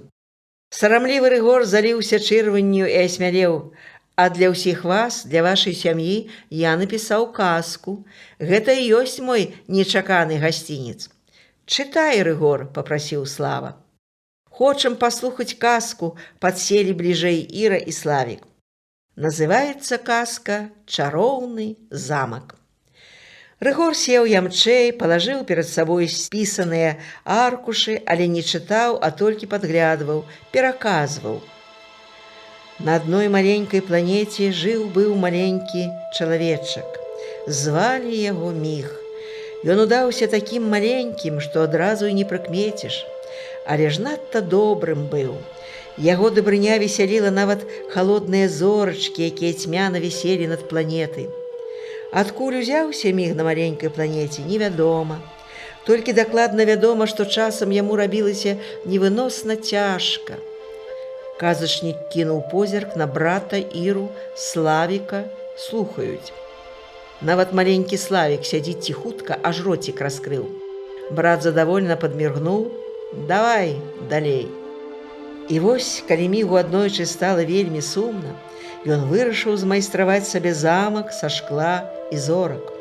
Будаваў роўна 3 гады, 3 дні, 3 гадзіны, 3 хвіліны і 3 секунды. І вось замак зазіхацеў зоркамі. Такой прыгажосці не мела ўся планета. Але маленькі міг зноў засумаваў. Замак пусты, глухая цішыня пасялілася ў ім. Ніхто нават не мог парадавацца прыгажосці замка, бо адзін жа маленькі міг жыў на ўсёй маленькай планеце. Тады міг упершыню ў сваім жыцці горка заплакаў. Па яго белым тварыку ручайкамі каціліся слёзы. Раптам адна з іх упала і зазвенела вясновым званочкам. «Ты хто?» – здзівіўся міг. «Я сляза твая. Але чаму ж ты загаварыла? Таму што ты плачаш. Мне сумна, і я пабудаваў замак, але яго ніхто і ніколі не ўбачыць. Ох!» – уздыхнула сляза, знікаючы. «Дапамагчы табе можа толькі тваё шчасце. Шукай яго». І сабраўся маленькі міг шукаць шчасце. Азірнуўся на свой замак, цуд са шкла і зорак, і пайшоў у невядомую дарогу. Ці доўга, ці мала ішоў, але раптам бачыць перад сабой вялізны сад. Глядзіць і вачам сваім не верыць. Па садзе лётае, махаючы вясёлкавымі крыльцамі, маленькая дзяўчынка. «Эй!» – паклікаў міг. «Ты хто?» «Я?» – здзівілася дзяўчынка. Яна думала, што яе ўсе ведаюць. «Я крылатка. А ты хто? І чаму на маёй планеце?» «Дык гэта ж ты аказалася на маёй планеце. Я шукаю чароўнае шчасце. Ці не ведаеш, дзе яно?» «Не, не ведаю», – сумна адказала крылатка. «Я таксама хацела б яго знайсці. Давай разам шукаць». «Згодна», – радасна замахала крыльцамі дзяўчынка. І яны разам выправіліся ў дарогу. Крылатка азірнулася на свой вялізны сад, але не пашкадавала, што пакідае яго. Ці доўга, ці мала ішлі, ды вось наступіла цёмная ноч. На небе аніводнай зорачкі, вакол цемень і глухата. Раптам убачылі маленькі агеньчык. «Глядзі!» – крыкнула крылатка. «З неба зорачка ўпала». Падбеглі да яе, пытаюцца: «Эй, зорачка, дапамажы нам знайсці чароўнае шчасце». «Вы памыліліся!» Міг і крылатка пачулі ласкавы галасок. «Я не зорачка, я светлячок. Жыву адзін на гэтай планеце, мне вельмі сумна, і пра шчасце я нічога не ведаю». Так і пазнаёміліся. У міга і крылаткі з'явіўся новы спадарожнік. «Хадзем», – сказаў радасны светлячок, – «я вам буду асвятляць дарогу, калі зоркі схаваюцца за хмары». Шмат дзён і начэй ішлі яны разам, абышлі ці не ўсю планету, ды раптам убачылі замак чароўнай прыгажосці са шкла і зорак. Ён увесь зіхацеў. «Глядзіце, глядзіце!» – закрычала крылатка. «Гэта і ёсць замак чароўнага шчасця, які мы шукаем». «Так, так», – пацвердзіў светлячок, – «якой цудоўнай прыгажосці замак, гэта ён». «Безумоўна, сябры, гэта ён», – пагадзіўся міг. І сталі яны шчасліва жыць у чароўным замку. Крылатка высадзіла многа кветак вакол зорнага замка. Светлячок свяціўся ад радасці рознымі агеньчыкамі, і ад гэтага замак выглядаў яшчэ прыгажэйшым. А міг складваў вершы і стаў вялікім паэтам. А разам з ім у чароўным замку жылі крылатка і светлячок. Яны натхнялі паэта. Рыгор закончыў расказваць, пачаў збіраць свае паперы. Першым азваўся маленькі Славік, папрасіў: «Дядя, а яшчэ пра міга раскажыце». Другім разам Слава: «Сёння ўжо позна». Міг лёг спаць. «Малайчына, Рыгор, я і не ведала, што ў майго мужа брат такі казачнік. Віншую». Іра ласкава паглядзела на госця. «А я ж не напісаў у казцы самага галоўнага», – прызнаўся Рыгор. «І не напішу, толькі вам скажу. Калі на чароўнай планеце пасяліліся людзі, то міга яны назвалі Славам Вячаславам. Калі вельмі пачціва звярталіся да яго, то называлі Вячаславам Мікалаевічам. Крылатцы далі імя Ірка, Іра, Ірына Мікалаевна. Светлячка, іх сынка, які бацьку, назвалі Славам, а паколькі ён яшчэ маленькі, то ўсе завуць Славікам. І жывуць яны шчасліва ў сваім чароўным замку, пасёлку касманаўтаў». «Ну, братухна, такое прыдумаць. Казка, а ўсё праўда». Вячаслаў весела зірнуў на Іру. Праўдзівая казка, пацвердзіла жонка. Раскажыце яшчэ, папрасіў Славік светлячок. Абавязкова, Славік, толькі іншым разам, паабяцаў Рыгор і падаў Вячаславу заводскую шматтыражку. А гэта табе гасцінец з сюрпрызам. Там надрукавана мая казка, толькі рэдакцыя пераблытала і напісала тваё імя. Вячаслаў перахапіў з рук Рыгора газету, пачаў чытаць. Творчасць нашых чытачоў. Вячаслаў Сцяпанаў. Замак чароўнага шчасця. Казка. Што ж будзе, Рыгор? А нічога. Што напісана пяром, не высечаш тапаром. Я рады, братик, што ў рэдакцыі, які ва ўсім горадзе, лепш ведаюць міліцыянера Сцяпанова, чым слесара-паэта Сцяпанова. З чым цябе і віншую. Вось гэта падарунак на ўсё жыццё. Я пайду ўжо, засядзеўся, Рая з дзеткамі зачакаліся. Браты доўга развітваліся, аж Іра ўмяшалася. Ну, годзе, як апошні раз бачыцьсе. Праводзілі Рыгора да брамкі ўсёй сям'ёй, вярнуліся ў хату. Брацік, як электрык, прыйшоў і запаліў у нас святло, хваліў і адначасна цешыўся Рыгорам Вячаслаў. Праўда, падтрымала Іра. Бацькі вас надзялілі ўсім, што варта любіць, нельга не любіць, грэх не любіць. Дзякуй, Ірка, мне радасна, што наша сям'я падабаецца табе. Я адчула, што прыйшла да тваёй мамы не проста нявесткай, а дачкой, а да мяне не проста жонкай, а дзяўчынкай вясной.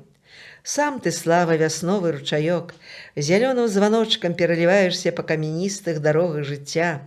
Адчуваю, ручаёк твой набіраецца моцы, гатовы вось-вось стаць горнай ракой, для якой няма перашкод на самых крутых перавалах. Ты гаворыш, як паэтка. Вясны без паэзіі не існуе, Вячаслаў пасур'ёзніў. А я сапраўды часта задумваюся, што на свеце па сабе пакіну. Рана пра гэта думаць. Не, Ірка, не рана. Памылка многіх у тым, што жывуць не сённяшнім днём, а як у неразумнай песні спяваецца «Надейся и жди, все еще впереди». Не, чакаць не даводзіцца. Браць, штурмаваць, рабіць менавіта сёння ўсё, што толькі можна, не пакідаць на заўтрашні дзень. Нібыта яго не будзе. Вось як я хачу жыць. Слава, родны, ты ж так і жывеш. Работу займеў па сваёй няўрымслівай душы. Сын расце, сад пасадзіў. Светлыя думкі маеш. Ірка, я цябе маю, і гэта найдаражэйшая ўзнагарода ў жыцці, самая найвялікшая знаходка. Слава, ты нястомны ў сваіх прызнаннях, 3 год жывём сям'ёй, а я сябе ўсё закаханай дзяўчынкай адчуваю. І я ж такі, Ірка. Славік пачуў, што бацькі загаварылі пра яго, кінуў складваць з кубікаў чароўны замак, падбег да іх. Тата, раскажы казку. Ой, сынулька, табе спаць даўно пара, схапілася маладая мама. Казку хачу, заўпарціўся малы. Добра, добра, Слава ўзяў яго на рукі, панёс у спальню. Толькі дамовімся, пасля казкі вочкі адразу заснуць. Добра? Я заплюшчу вочкі, яны заснуць, пагадзіўся Славік. Бацька паклаў сына ў ложачак, сам сеў на вялікі ложак, побач прымасцілася мама. Якую ж казку збавіць, падумаў Слава. Усе кніжныя казкі пераказаў. Давай-ка, як і Рыгор, паспрабую прыдумаць сваю. Жыў быў на свеце хлопчык. А як яго звалі? Азваўся Славік. Славікам звалі, адказаў бацька. І гэта вельмі спадабалася малому, бо ён прымоўк і уважліва слухаў. Жыў той Славік у невялікім горадзе і вельмі любіў пазіраць у неба. Зайздросціў сонейку і зоркам, якія зверху свяцілі на зямлю і бачылі на ёй усё-ўсё. Высвечвалі промнімі ліхтарамі паселішчы, дзе жылі людзі, а ў лясах звяроў і птушак, рэкі і азярыны, у якіх вадзіліся рыбы. От бы і мне калі-небудзь падняцца высока-высока, думаў Славік, дазірнуць адтуль на свой горад, на сваю хату, на сваю школу. А каб даляцеў Славік да зорак, ён бы сабраў іх у прыгожы букет і прынёс сваёй маме, бо яго мама, верыў Славік, самая найлепшая ва ўсім свеце. Моя мама самая найлепшая ў свеце, азваўся з пасцелі Славік. Правільна, усе Славікі лічаць, што іх мамы самыя лепшыя, падтрымаў за ўвагу казачнік і папрасіў: «А ты, Славік, як і дамовіліся, слухай ды засынай». «Добра, ужо буду засынаць». Дык вось аднойчы Слава працягваў прыдумляць казку і рабіў гэта з лёгкасцю, бо прыгадваў сваё маленства. Аднойчы над горадам, дзе жыў хлопчык-летуценнік, закружыў самалёт. Быў ён падобны на страказу, якую лавілі дзеці ў лузе. Гэткія ж крылы, толькі гудзела нябесная страказа надта страшна, аж зямля трэслася. Пакруціўся самалёт над горадам і пайшоў на пасадку на вялізнае поле за горадам. Амаль усе дзеці горада кінуліся туды падзівіцца на цуд.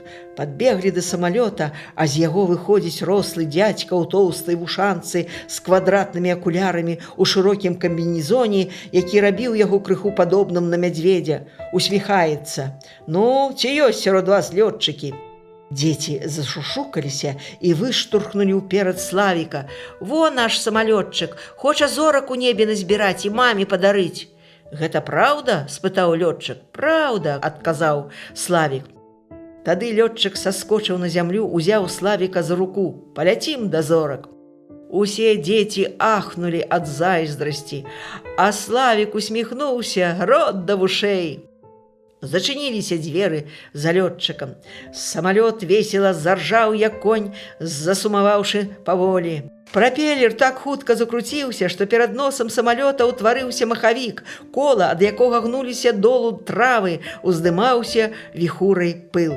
Дзеці са страху адбегліся, а калі самалёт заскакаў па аэрадроме, паляцелі за ім. Усе зайздросцілі Славіку. Самалёт узняўся ў гору, зрабіў круг над імі. Усе перасталі верыць, што там цяпер сядзіць іх Славік. Толькі стаяў на зямлі, ды раптам у небе. Гэта бывае ў казках. Слава прыпыніў на хвіліну свой аповед. Сын нерухома ляжаў з заплюшчанымі вачыма. Было падобна, што ён, Славік, сам узняўся ў зоркавае неба і крышку усміхаецца, падсмоквае губкамі ў сне. Бацька-казачнік з замілаваннем пазіраў на сына, а свой расказ толькі ўжо сцішаным голасам дакончыў жонцы. Яна сядзела побач, па-дзіцячы гарэзлівая, таямніча свяціліся яе вочы. Што далей са Славікам? Апусціўся самалёт. Усе падбеглі, каб павіншаваць Славіка самалётчыка. Адчыніліся дзверы. Шэрым камячком скочыў ён на зямлю. Стаіць перад дзецьмі, а вочы поўныя слёз. «Што з табой, Славік, страшна было?» – дапытваюцца. А Славік паказвае ім чырвоныя пальцы, прышчаміў. Аказваецца, як садзіліся ў самалёт, ён неяк умудрыўся падсунуць пальцы ў дзверы і цярпеў, бо заплачаш, і лётчык высадзіць. Так з заціснутымі пальцамі і лятаў над горадам. Зорак маме не прывёз, але ж і не струсіў. З тае пары ўсе дзеці горада называлі Славіка лётчыкам, і ён паверыў у сваю мару. Пасля дзесяцігодкі паступаў у кіеўскае лётнае вучылішча, здаў усе экзамены, але не прайшоў па конкурсу. Вось і казка ўся пра Славіка-лётчыка. Іра сядзела задуменная, ды раптам прыгадала купалаўскія радкі, якія вучыла на памяць у школе. «Вазьмі ж мяне, лётчык, хачу я пабыць у людзях, паглядзець, як месяц на небе начуе, як блукае ў лесе мядзведь. Вось жа ўзяў цябе ў свой палёт, не шкадуеш? Я такая шчаслівая з табой, Славік». Незвычайна лірычным атрымліваўся вечар у сям'і Сцяпанавых. Не хацелася з ім развітвацца.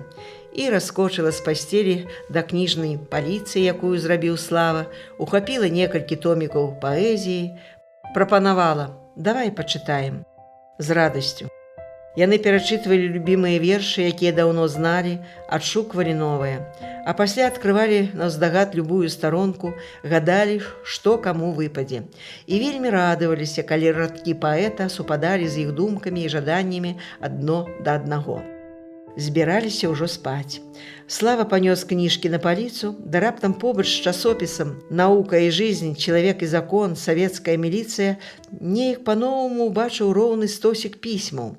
Уздрыганула паэтычна настроеная душа.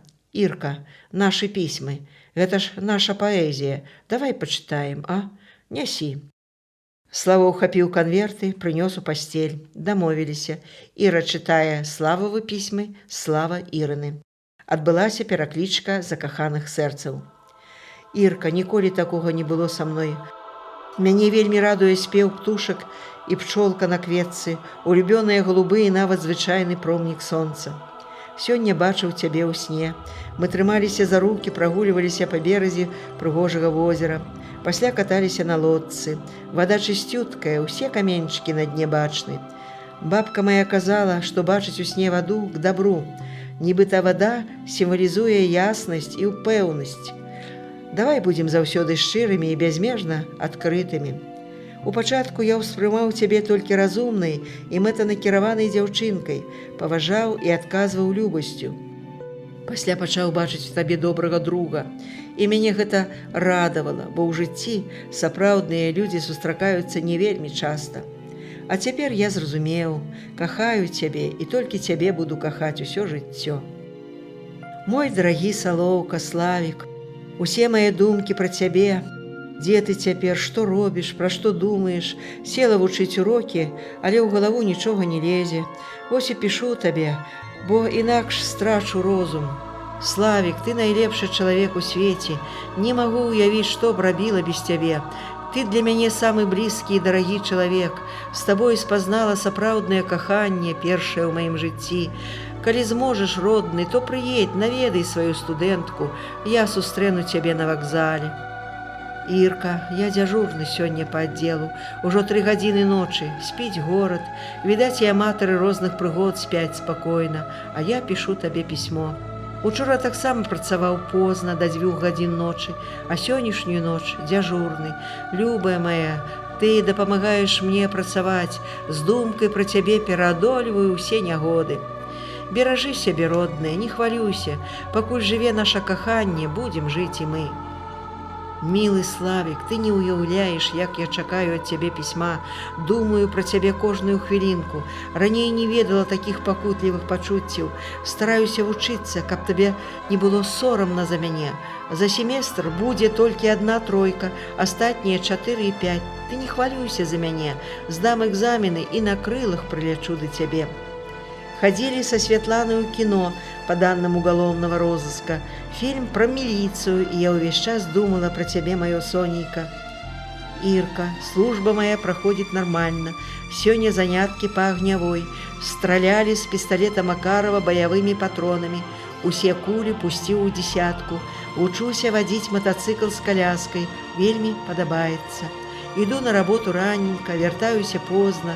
Служба ад гімна і да гімна. Не шкадую, што зрабіў такі выбар у жыцці. Участак мне выпаў нялёгкі, хачу пакончыць з усёй мярзотай.